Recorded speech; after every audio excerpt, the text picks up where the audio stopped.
All right, everybody, welcome in to another edition of the CanesInSight podcast, brought to you by Canes, where we've been gone the last couple weeks. D Money, glad to have you back on the show tonight. No, man, it's a pleasure to be back. As you know, Pete, been dealing with some family stuff.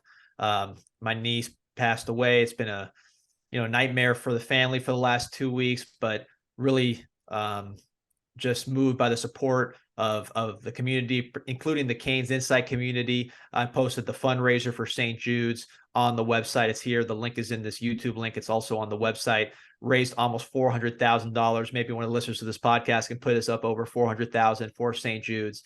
So it's just been really awesome to see in a tough time, and don't want to do anything else more than talk Canes. It's the off season. It's the quiet period, but with the transfer portal, nothing is quiet. It's constantly talent acquisition season. Miami's definitely been working that hard, continuing to work it. You're always checking, that transfer portal thread on CanesInSight, refreshing it constantly to see who's the name coming in. Always could be a new name to get you excited. And Miami's got some big fish in the boat, which I'm excited to break down with you, Pete. There's been two big topics, since we've been on the show that have come up. One of them being obviously the recruitment of Cormani McClain. I believe the last show we did, it was the signing day show. We were talking about kind of his the saga, which it's turned into now at this point. And then Josh Gaddis, he's still the offensive coordinator as of tonight. But if you could just kind of hit on those two topics, what are you hearing from the inside, so to speak, on those two? Yeah, I mean, just real quick, Gaddis, I've been saying for months he's gone. In my opinion, my educated opinion, based on what I've been told, that could happen any moment now. It might be happening by the time you listen to this podcast. But Gaddis, I expect him gone. Nothing has We changed already my saw opinion on some that. movement on the offensive, side of the ball this week. Right, with Ponce going back to Appalachian State. Like I said, I expect Gaddis gone. I would not lose sleep over it. Canes fans will just be ready to be excited once you hear that news. Cormani, the message I get from people is, look, I don't know. That's really when you talk to people that would know, they say, I don't know. And I don't think they're being coy. I think they just, at this point, they don't know what this guy's thinking. They don't necessarily take his word at face value because they didn't know this Colorado stuff was going down. There's a loss of trust there. But at the same time, they take him. And who knows what he's going to do? He's so unpredictable. So I think, look, they'll see what happens in February. They have some corners. They're still looking at corners to potentially add in the portal. At Devontae Brown, obviously. So it's a position that they're actively working aside from Cormani, but they'll take him. But at this point, they're just as clueless as we all are as to what he Right. might do. And then the other, big piece of news that hit yesterday, Jake Garcia enters the transfer portal. Your thoughts on that decision? Obviously he had some opportunities here at Miami. Probably has a good opportunity elsewhere. But what do you kind of see for Jake, and again, just his decision overall? Yeah, with Jake, I think he's just old, man. He's entering his third year now of college, so he's basically be a junior, just in terms of school. And he was old to begin with. I think he was one of those kids that was held back in high school or just didn't go forward as fast. So he's old. He needs to play. He needs to be getting starter reps, whether it's G5, lower power 5, wherever. He's used to be in a spread system, throwing the ball and getting reps passing. I think he has upside still. I like his release. I like his feel. I like his accuracy. You didn't see that in Gaddis' system. Well, it That's wasn't not the his fault. that he committed to. As and you said it, a spread is definitely more his fit. Yeah, and he just needs to play. And I think Jakari showed, maybe because of his running, a more of a higher ceiling and maybe even a higher floor for that particular offense. Because at the end of the day, you're going to have his running, and then he had those physical tools. So I think that the fact that he was going ahead of Jake at times last year made an impact, and then just the fact that TVD's coming back. I think Jake says, "Look, I need to start. I need to move." And tough for the Canes from a depth standpoint. I think they like what they saw from Jakari. Jakari's somebody who according to somebody on the inside, improved from spring to fall more than any player on the roster by far. So if they can get a similar leap from him in an offense that is more suited to his skill sets, suited to everybody's skill set, just a more functional offense, I think you could see a lot from Jakari. Well, I'll stop you there though. Are we going to see? You just mentioned it. If Gaddis is in fact gone, then what sort of, because obviously we know the style that Cristobal has kind of played through his head coaching career, but what would you foresee the offense looking like schematically? Yeah, I think you're going to see something that is going to be more, it's not going to be Brett Lashley's offense. I don't think that pace is going to be something that will necessarily be repeated, that exact extreme pace. But it's going to look more like that than what we saw last year with Gaddis. I think it's going to go in that direction. But Mario's a strange guy with this coordinators. He doesn't give a lot of clues as to what he's thinking. But I guarantee you, he saw TCU in the championship. He saw Tennessee and the way Tennessee turned it around. He's not stupid with that. He sees what's happening. And I think you'll see a movement in that direction. How far, we'll see. It'll depend on the person. But I don't think you're going to see Gaddis here next year. I don't think you're going to see Gaddis' offense here next year. Been saying that for months. We'll see what happens. I think this is the week you'll probably see some movement in the next couple of days or so. So another transfer portal loss, Ja'Kai Clark started a ton of games at Miami. It was an expected move after Matt Lee comes over from UCF. But your reaction to Ja'Kai Clark entering the portal? Yeah, Ja'Kai Clark, a guy that's been starting since his freshman year back in 2019, started at guard, which was out of position for him. So 4-year starter, guy never complained, played hurt, gave a lot to the program, graduated. So, with Ja'Kai, you really appreciate what he brought. Obviously, Miami bringing in Matt Lee from UCF. He was brought in to start. You could say he should stay and compete, Ja'Kai, but at the end of the day, the writing's on the wall. I think the best thing for him, he graduated, go to a team that needs a center, go in and start and continue his college career. Can't be mad at Ja'Kai Clark. Salute him for his contributions. And I think both sides will be happy if he lands in a nice spot. Yeah, that's the tough thing about that position. You're only playing one of them, and neither of them really have that versatility to play guards. So also of note, Gilbert Frierson finds a home at Louisville. So pretty good spot for him. I think we'll see how he does over there, and he'll get some opportunities next year. Solid program, so we'll see what happens with him. But looking at some of the guys that end up coming into Miami, obviously everyone's excited about the recruiting class, and there will be some impact guys from there. But the transfer portal is where you expect to get, if not starters, very, very important pieces of your depth and rotation, right? So looking at the group that Miami brought in, there's still some time for, a guy or two to still make their way down, but we expect this to be the core group of portal guys. We'll kind of go. Well, let me cut you off there because, just comparing it to last year, Miami added, if you look at Miami last year in spring, it was clear that defensive line was the biggest weakness of the team. Ended up being the biggest strength of the team in the season. And that's because after spring, you had Daryl Jackson, Akeem Mesidor, Mitchell Lagude, who all basically were starters or starter reps.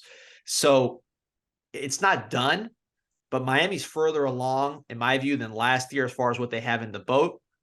6 transfers so far. 4 of them are 4-star transfers, according to 247. Branson Dean from Purdue, who we'll talk about, hasn't been ranked as a transfer, but he's most likely going to be a 4-star as well. So there's about 5 4-star transfers. And then Thomas Gore from Georgia State, who is just on that border of a high 3-4. Another productive player. I don't know what his NFL aspects look like right now. He's not your prototypical interior lineman, but should be a solid piece on that line for sure.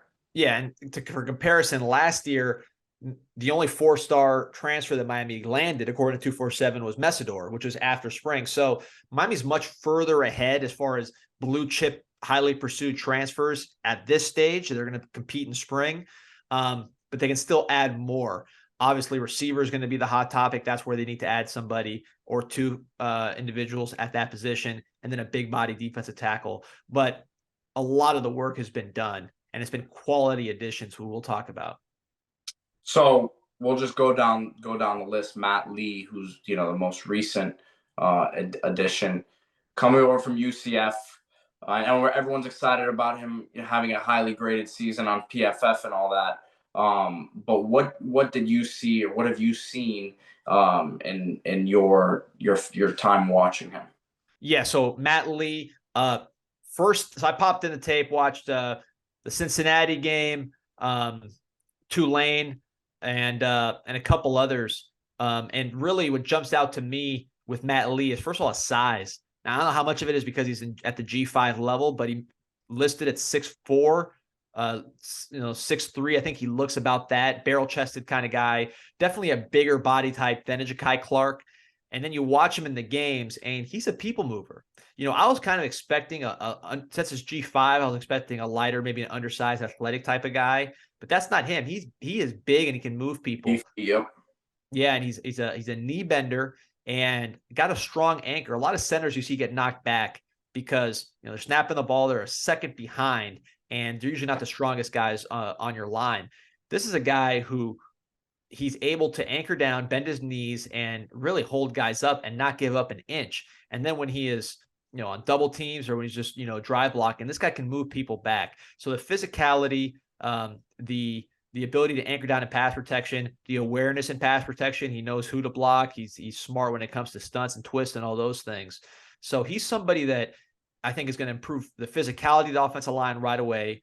The awareness, that's why he graded so high. I know PFF grades subject to debate, but you don't grade that high at PFF if you're not a highly aware player who's making correct decisions at that center position. He is that, obviously experienced and has a chip on his shoulder because he wants to show that he can compete at this level. The weakness, I would say, with Lee, athletically, he's not super dynamic. It's not like a Kelsey type from the Eagles where he's just flying to the second level or pulling and showing off his athletic ability. He's more of a physical center. But I think with this line, which is being built to be physical with the other pieces, like let's say Jalen Rivers, Inez Cooper, Javion Cohen, who we'll talk about at guard, then Samson, Zion, Francis Malgoa tackle. Those are big dudes. So I think a guy like this who's a big center and who plays big is going to fit that personality of an offensive line that can push people, which Miami has not done in almost a decade as far as pushing people up front. This guy gives you the ability to do that at the center position. Branson Dean out of Purdue, another defensive tackle. What did you see in him and what you've watched, and what does the staff believe they're getting in him? They like him a lot, and I think he's someone that's underrated by the fan base because the fan base was waiting for a wide receiver commit, waiting for news on Gaddis, or potentially waiting for a Darrell Jackson replacement, that big defensive tackle. It was kind of like a news dump at the time. Right, and you say, okay, well, look, he's a 3 technique, under 300 pounds, an athletic guy. We have guys like that with Leonard Taylor, Jared Harrison Hunt, Thomas Gore, whatever. But this guy is a very, very good player, not just a filler. This was a Big Ten honorable mention player 2 years in a row. A lot of people at Purdue thought he should have been higher than that and had been an all Big Ten type of player. Purdue had a very good season, played in the Big Ten championship game. And watching him, the thing you look at it with him is he's playing offensive lines that are much better than what he's seeing in the ACC. You watch his highlights, he's beating Iowa's guards one-on-one, getting to the quarterback, bringing him down. The games I watched in full were Michigan and Penn State. Again, much bigger, better offensive lines than he's seeing in the ACC by far. And this is what he's seeing week in and week out. And he's making plays, tackles for loss, hurries, sacks. He's a twitchy, athletic player. He knows how to move. He can use his hands. He kind of reminds me of Messidor, different position, but just the ability to consistently disrupt by using his hands, by bending, using his body, and then the relentless motor. This guy is going to bring energy to that position. He is not someone who takes plays off. He's going to push everybody in that room. And then just from a production standpoint, he's been one of the most productive interior pass rushers in the country. Last 2 years, over 60 pressures. That puts him in rare company with guys like number 88 from Georgia, Jalen Carter. Yep. Kalaya Cansey. He's in that category as far as hurries over the past 2 years from that defensive tackle position. Just for perspective from Miami fans, he had 34 pressures last year. Leonard Taylor had 25. So I thought Leonard Taylor had a good year, but this guy had almost 10 more pressures against much, much better offensive lines in the Big Ten. So bring him in. He's going to be a productive player right away. And most importantly, the maturity, the age, the mentality. He's someone I think is underrated just because he wasn't exactly what we were looking for when we got him. But now you bring him in. He's a very good player. And I could see him having an impact similar to Messidor in that he's just going to be relentless to the quarterback, and you're going to see him making plays in the passing game. Next guy up is Francisco Mauigoa. He brings some nice athleticism to the position. I think when we talked about him the first time, you referenced a pick 6 that he had against Oregon, I want to say. Look, the linebacker position, it's been much maligned, right? You have a nice young piece in Wesley Basanth, but what do you see Mauigoa bringing to this team? They obviously expect him to be a starter, if coming over with that much experience. Yeah, rock solid player, a 4-star transfer according to 247, a quarterback in high school. So he's someone who's still adjusting to linebacker. And I think watching him, his instincts are maybe a tick slower than the elite. And that could be something that's improving with time as he gets more reps at the linebacker position. Again, this guy was a quarterback. You saw some of those instincts when he got that pick 6 against Oregon, 90+ yards. He knows what to do with the ball in his hands. The instincts, I think, are catching up, but he's someone who plays very, very hard, big body kid. He's going to improve the size of the linebacker room immediately. Watching him, he's pretty decent in coverage for his size. He can rush the passer, and he is a physical striker at the position. When he hits you, he's not going to wrestle you down. He's going to knock you back. You see that right away when you watch him. When I was watching at first, he played next to this guy number 1, and I said, this number 1 guy's just as good as him. Maybe he's not that good, but number 1 is going to get drafted in the mid rounds of the NFL draft. So, he kept up right with him. They're both making plays. And I think he's someone that certainly is going to be a physical improvement over Corey Flagg and should slide right into that starting lineup with Wesley Basanth. And I think the hope with him, at least my hope with him, is that the instincts and the quickness of reaction will improve the more reps he gets at the linebacker position, because he's still somewhat young at that spot. So next up, another interior defensive lineman, which we've already talked about him a bit, Thomas Gore. You lose Darrell Jackson. You gotta reload a bit, and they've done just that with Branson Dean and Thomas Gore. Yeah, well, you haven't replaced Darrell Jackson as far as that. Different players, but in terms of bringing more guys who can be important rotational pieces, I mean that's what they've done with both of these guys. Absolutely. You need bodies on the D-line. No question about it. And I think with Thomas Gore, he's one of those guys where you don't want to necessarily plan the whole game because he's going to wear down at that size. But in limited doses, he is a terror. He's built like a fire hydrant, super wide, great balance. He has pop. And if you watch the UNC game, that's the word I've heard. UNC pop. Offered him because you watch that game, especially in the first half. USC wanted him pretty badly, from what I understand. Because they saw him, and he was beating Corey Gaynor like a drum.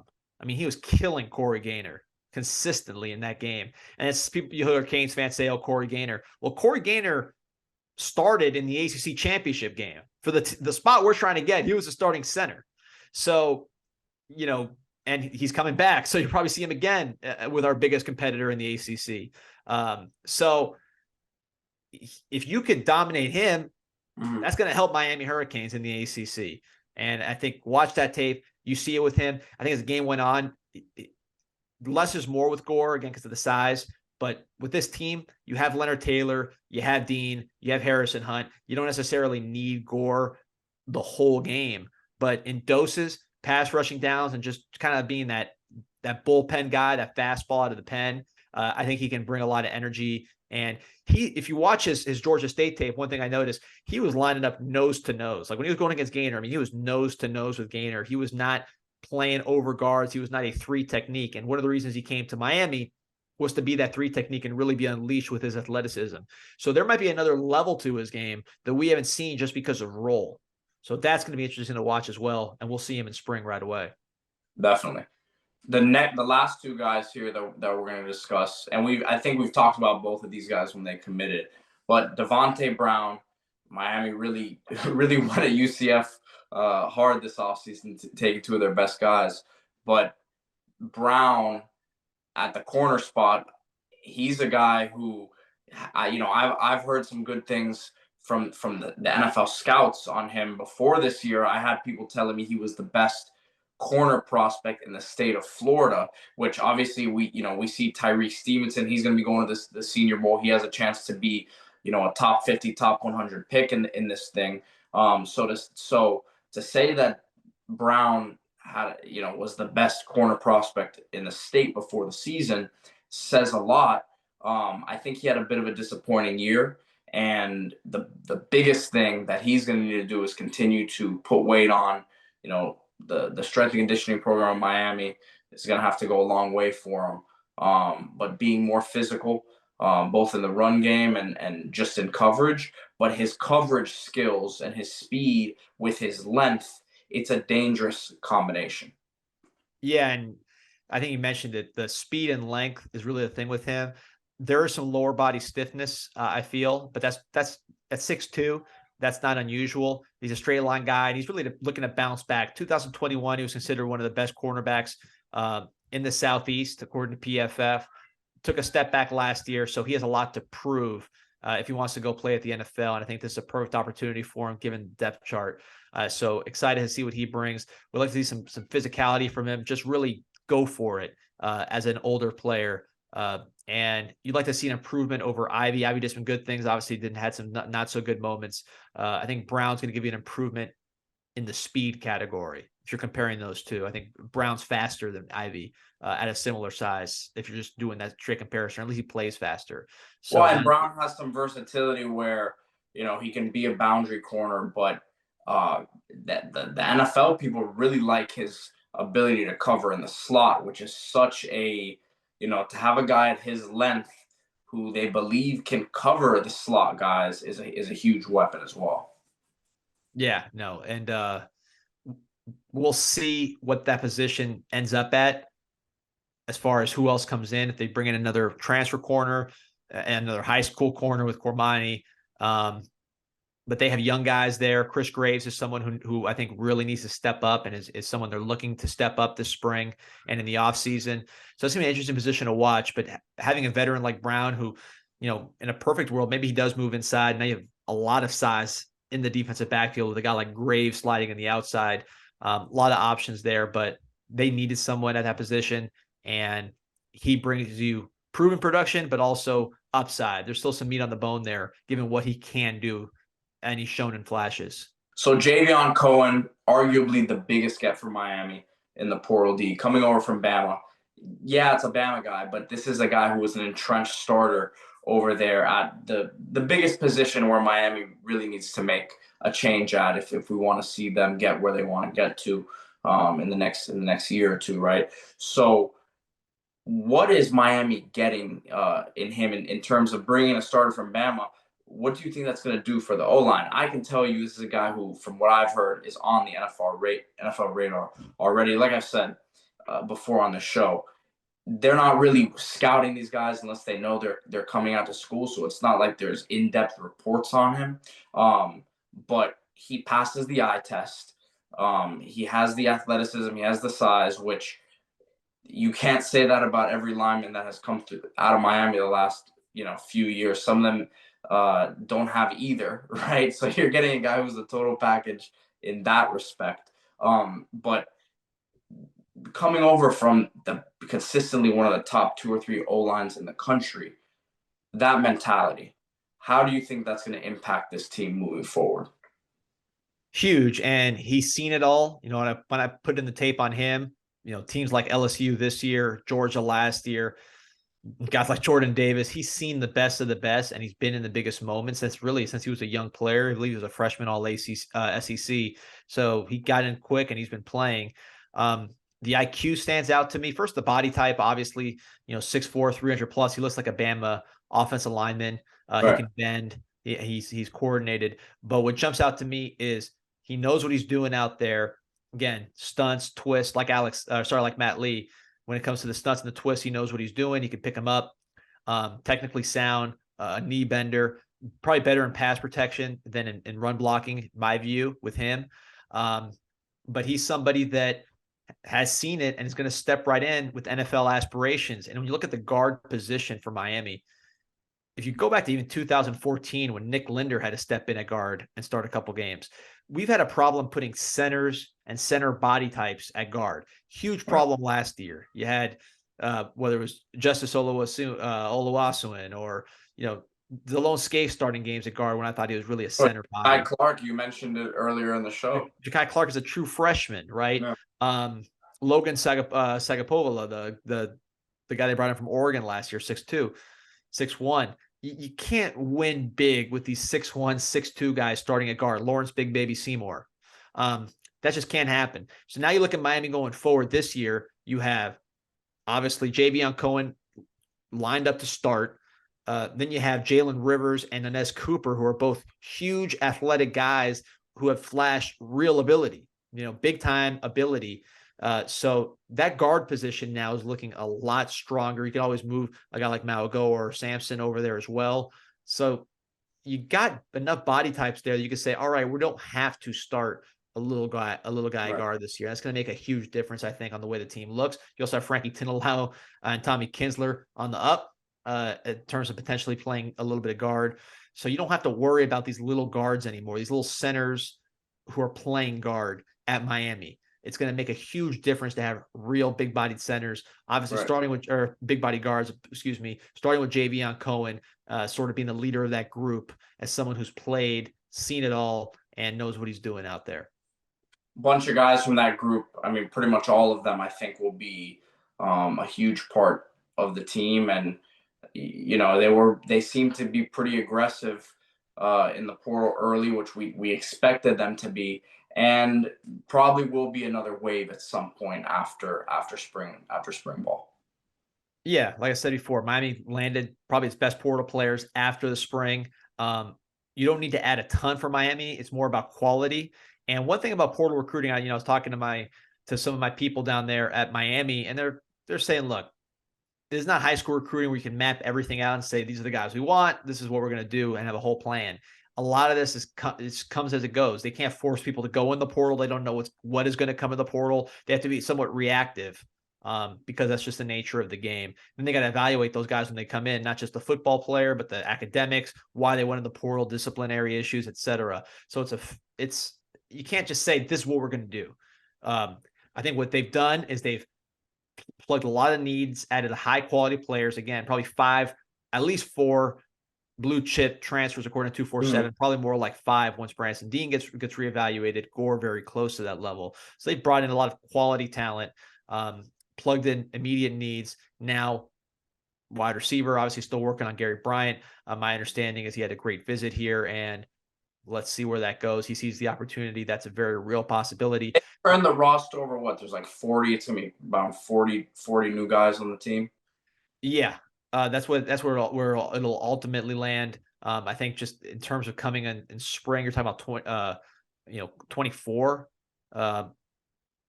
new guys coming in. So that's really that's gonna be a huge infusion, absolutely. And guys with body types, guys with the right attitude, guys are gonna change the look of the team.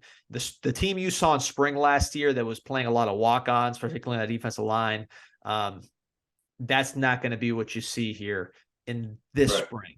You're not going to see exactly what you see in fall. It shouldn't be that, there's going to be guys sitting with injury. You still have guys that are going to be added in portal and also later summer arrivals, but you're going to see a much better team this spring than you saw last spring. That I can promise you as far as the roster quality. All right, D, we're going to take a quick break here. And when we come back, we'll talk Canes hoops on another nice run here to start the season and getting into the thick of ACC play coming up. So we'll talk that. Just because football season is over doesn't mean Canes' worst season is done. It is just getting started. Canes Hoops is rolling. The best team in town. Get your Canes Hoops gears, jerseys, shirts. Support the best team in Miami fandom right now. Or you can support the best franchise in Miami fandom, Miami Heat. They're going to make a run, make a move at the deadline. Miami Heat gear available at Caneswear. Florida Panthers, they're rolling. You can get that. And just because it's the offseason doesn't mean you can't load up on Miami Hurricanes gear, Dolphins gear. Caneswear, caneswear.com, or at the shop at Davie. You can get the best in South Florida sports. Load up now. Hey, Christmas past, whatever. They didn't get you what you want. Get it for yourself at Caneswear. It is always football season and season for everything else at Caneswear. Also, playoff season is rolling. Underdog Fantasy will give you $200 to play with. Just enter promo code CIS or use the Underdog link on the CanesInSight forum, and $200 right away to get started. The playoffs, you can pick over-unders, how players are going to perform. Is Josh Allen going to ball out this week? Is he going to struggle again? How many turnovers is he going to have? You can lay that all down at Underdog Fantasy. You can do daily fantasy drafts through the playoffs. Basketball, that's rolling. You can do that every single day. Hockey, MMA. There are all kinds of ways to have fun and to play fantasy sports with something on the line at Underdog Fantasy. Promo code CIS, $200 right to you. All right, guys, welcome back to the show. Here to talk some Canes hoops on a great start to the year. Getting into the really good part of the season now, ACC basketball. It's a bit of a down year in the ACC, but we'll take it, right? We'll try to go out and see if the Canes can win the ACC again, as they did in 2013. 15-3 on the year. Have Duke coming up this Saturday, coming off a big win against Syracuse D. But man, this is a fun team to watch. They don't have your traditional big man, right? Norshad Omier is holding down the 5 spot, and obviously he plays much bigger than his 6'7". His presence on the floor it's almost Zion Williams-esque at Duke, right? Obviously Zion was a bit of a bigger body than him and was more dynamic offensively, can do more with the ball in his hands.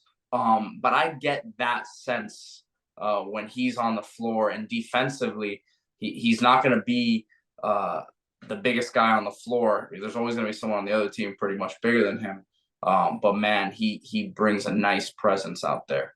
And then you look at the balance offensively. You got 4 guys who are averaging double digits right now. What Isaiah Wong does. He's playing like an ACC player of the year candidate. We'll see, if they can go on a run and finish the year out strong, I think he's going to be, squarely in the mix for that. But definitely a first team all ACC type season he's having. Jordan Miller, just an awesome all around player. He can finish around the rim with both hands. Obviously he's a lefty, but great passer, great in transition, can hit the mid-range shot, solid defender, right? Which this team is playing good team defense, but the lack of a rim protector, so to speak, is hurting them at times. So, I mean, like I said, it's been a fun team to watch. Great comeback win against Syracuse. But what have been your biggest takeaways? Yeah, you mentioned Omier. You made that comparison. He reminds me a little bit of Bam out of Bay on the Heat. Now, obviously, he's 3 inches shorter, but just the quickness, the overall athletic ability, he can guard little guys. He's strong. He can do a lot. I won't listen. I'm ready to turn him into a tight end. Yeah, so you took my line. I was about to say that. I didn't even know you were going to say that, but I'm telling you, Norshad, if you're listening, if things don't go your way in basketball, then I'm ready for you, man. We got some good tight end. We got David Njoku already, man. I think you'd be a special one. No, FRM's got to get all over that guy. I mean, no jokes. I mean, look, it's a football-centered podcast. I didn't want to be the football guy, but I went to the Virginia game as far as in person. That's the only game I've attended in person. And when you see guys in person, I saw Jimmy Graham as did you. He is more athletic, in my opinion, than Jimmy Graham. Speed is very similar. They're both fast. Jimmy Graham was always fast. this guy's more coordinated to me, and hands wise, he goes up and gets it probably better than Graham. Yeah. And body wise, I mean, almost identical. Yeah. So, No, man. But no, the presence he brings. You saw how they finished the game against Syracuse, where he didn't need to do it, but he still went in and they were up 4, and he blocked the shot at the rim, which really should have just let him score the layup, but he wasn't going to let them get those last 2 points. But Nigel Pack coming along now too. Obviously, he was a big addition in the transfer portal in the offseason. His shooting is he's starting to heat up now. Had a big game against Syracuse, and I think if you look at the team, that's probably the biggest knock right now is consistent outside shooting.